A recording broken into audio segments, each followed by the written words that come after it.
La population est en amont, au centre et en aval du processus de développement. Elle est le soubassement de celui-ci.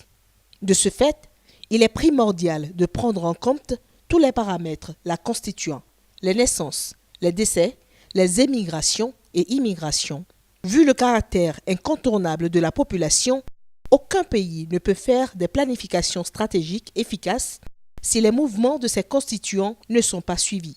D'où l'importance d'investir dans les données et les statistiques. Le recensement, normalement, se réalise chaque 10 ans dans un pays, si tout va bien.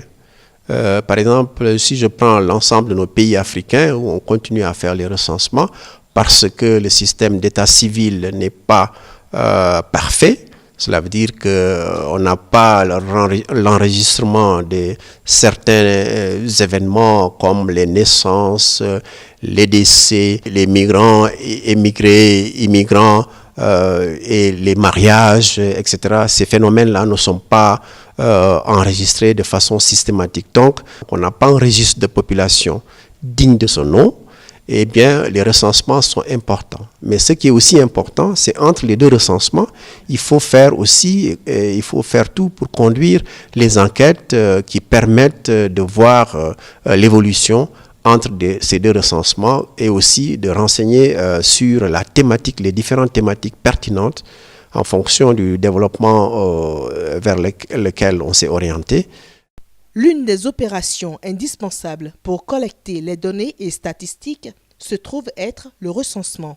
Nombre des pays d'Afrique, confrontés à des difficultés d'organisation et de finances, sortent les résultats avec de grands retards, tendant à les rendre presque inexploitables.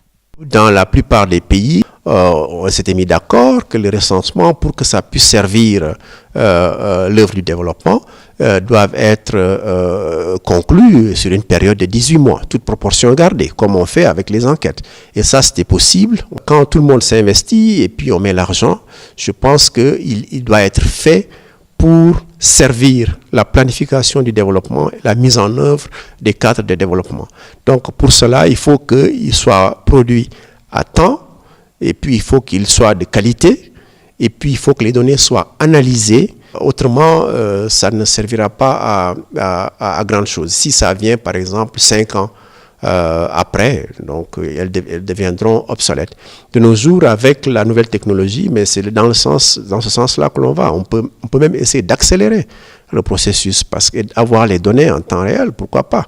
Investir dans les données et l'information statistique, un maillon de la chaîne du développement durable.